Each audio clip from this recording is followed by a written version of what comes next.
నిజామాబాద్ జిల్లా ఎడపల్లి మండలం టానాకలన్ గ్రామంలో సర్వే నంబర్ 164/3 ఓ 2 ఎకరాల ప్రభుత్వ భూమిని ఓ ఓసీ మహిళకు కేటాయించడంపై జిల్లా కలెక్టర్ బోధన్ ఆర్డీఓ ఎడపల్లి తహసీల్దార్ కార్యాలయాలకు ఫిర్యాదు చేయబడినప్పటికీ ఇప్పటి వరకు ఎలాంటి చర్యలు తీసుకోలేదని సమాచార హక్కు చట్టం అవగాహన రక్షణ కమిటీ రాష్ట్ర అధ్యక్షులు పాతూరి యాదగిరి గౌడ్ అన్నారు.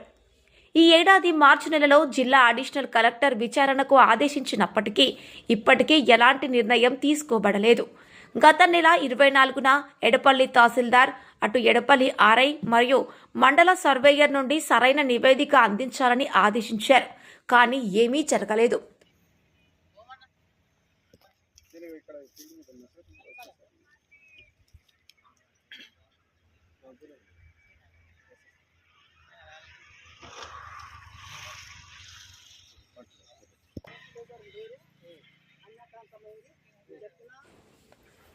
సోమవారం మండల సర్వేయర్ కేవలం ఆక్రమిత భూమిని చూసి తరువాత సర్వే నిర్వహించాలని సూచించడం, ఈ సమస్యకు సంబంధించిన భూమికి సంబంధించిన ఎటువంటి దస్తావేజులు తీసుకొని రాకపోవడంతో పలు అనుమానాలు అధికమయ్యాయి. ఈ భూమి తిరిగి ప్రభుత్వానికి స్వాధీనం చేయాలని ఫిర్యాదు చేసినప్పటికీ రెవెన్యూ అధికారులు కబ్జాకోరులకు నిబంధనలకు విరుద్ధంగా వత్తాసు పలుకుతున్నారని ఆయన ఆరోపించారు.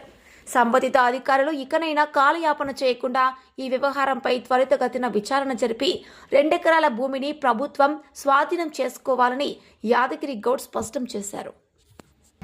ఇప్పుడు పాల్దే నరసవ నారాయణ 2 ఎకరాల ల్యాండ్ భూ కబ్జా అయిందని చెప్పి ఇతరులు అన్యాక్రాంతం చేశారని చెప్పి దాదాపు 3 సంవత్సరాల నుంచి రెవెన్యూకు సంబంధించిన అన్ని డిపార్ట్మెంట్లలో ఉన్నతాధికారులకు, ఎడపల్లి ఎంఆర్ఓకు అందరికీ ఇచ్చారు. కానీ ఎవ్వరు కూడా స్పందించలేదు. మొన్న అదనపు కలెక్టర్ గారు ఒక 6 నెలల కింద దీన్ని విచారణ చేసి ఏమేమైతే ఉన్నాయో వాళ్ళు ఇచ్చినాయి అవన్నీ ఇవ్వండి అని చెప్పి రాసింది. ఇప్పుడున్న ప్రస్తుతం దన్లాల్ ఎంఆర్ఓ గారు సర్వేయర్కి పిలిచి చెప్పింది తమరు వెళ్ళి లొకేషన్ చూసి సర్వే చేయాలని చెప్పి మెమో కూడా ఇచ్చారు 24/10 నాడు.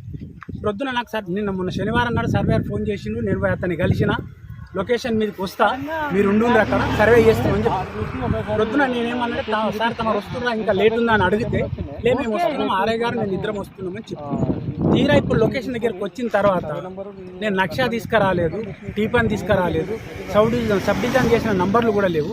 అలా లొకేషన్ ఎక్కడ ఉందంటే అదేం పద్ధతి సార్ అంటే నేను బట్టి చూసుకోవడానికి వచ్చినాను అంటూ. దీన్ని ఏం లేదు, వాళ్ళతోని కుమ్ముక్కు అయిపోయి నిర్వీర్యం చేయడం తప్ప ఇంకొక విషయం ఏం లేదు. ఇందులో దాదాపు 60-70 ఎకరాల ల్యాండ్ ఉంది. 63లో ఉంది, 64లో ఉంది. దీన్ని మొత్తం అన్యాక్రాంతం చేసిర్రు. వాళ్ళతోని చేతులు మార్పిడి చేసుకొని ఇట్లనే సమయ పాలన వేస్ట్ చేసుకుంటా తిప్పుతున్నారు తప్ప ఇంకొక విషయం ఏం లేదు. ఇప్పుడు వచ్చిండు ఎందుకు వచ్చారు సార్ అంటే సైడ్ చూసుకొని పోతా, నేను నక్ష తీసుకురాలి, ఏం తీసుకురాలి, కామ్దారులు తీసుకొస్తాను, కామ్దారులు లేనే లేరు. సరే సార్ మీరు మీ ఇష్టం వచ్చినట్టు మరి ఎప్పుడు ఇస్తారో రిపోర్ట్ ఇయ్యారంటే నువ్వు పోయి ఆర్ఐకి అడుగు. ఈయన వేసింది తీసుకుపోయి ఆర్ఐకి ఇస్తేనే కదా అతను సర్వే చేసినాడు. ఈయననే వచ్చి చూసుకొని పోయిన తర్వాత మళ్ళీ పోయి నేను ఆర్ఐకి అడగాలను, ఇబ్బంది ఏమున్నది అడుగుదాం సార్, మంచి సార్ అని చెప్పాను. వెళ్ళిపోయాడు సర్వేయర్ రమేష్ గారు, వచ్చిర్రు, ఖాళీగా చూసిరు, వెళ్ళిపోయారు. ప్రత్యర్థుల నంబర్ ఉన్నా అంటే వాళ్ళ నంబర్ నా దగ్గర ఎందుకు ఉంటుంది అని అలిగేషన్. ఎందుకని తమరు నాకు కలెక్టర్ గారు ఇచ్చిన దాని మీద ఏం చేస్తారు ఏం కథ దాని కొరకే నేను అడుగుతున్నా సార్, నాకు అవన్నీ అవసరం లేవంటే సరే అది దొరికినప్పుడు వచ్చి చేస్తాం అని చెప్పి వెళ్ళిపోయాడు. ఈ సమస్య ఎన్ని రోజుల నుంచి కొనసాగుతుంది? ఈ సమస్య దాదాపు 3 సంవత్సరాల నుంచి జరుగుతుంది. సీసీఎల్కి ఇచ్చిన, కలెక్టర్ ఆఫీసులు ఇచ్చిన, ఆర్డీఓ గారు ఉన్నప్పుడు ఆర్డీఓ గారికి ఇచ్చిన, ఇప్పుడు sub collector RDO sub collector వచ్చిన తర్వాత సబ్ కలెక్టర్ గారికి ఇచ్చిన, ఎవరైనా ఎంఆర్ఓకి రాస్తారు.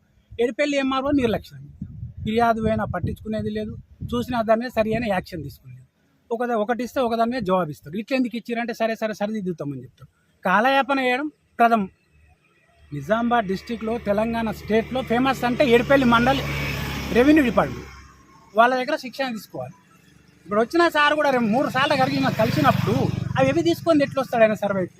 కానీ అధికారులు మనం ఏం అనలేం కదా, సరే సార్ అట్లనే కానీ అని చెప్పిన వెళ్ళిపోయినారు. విషయం అది.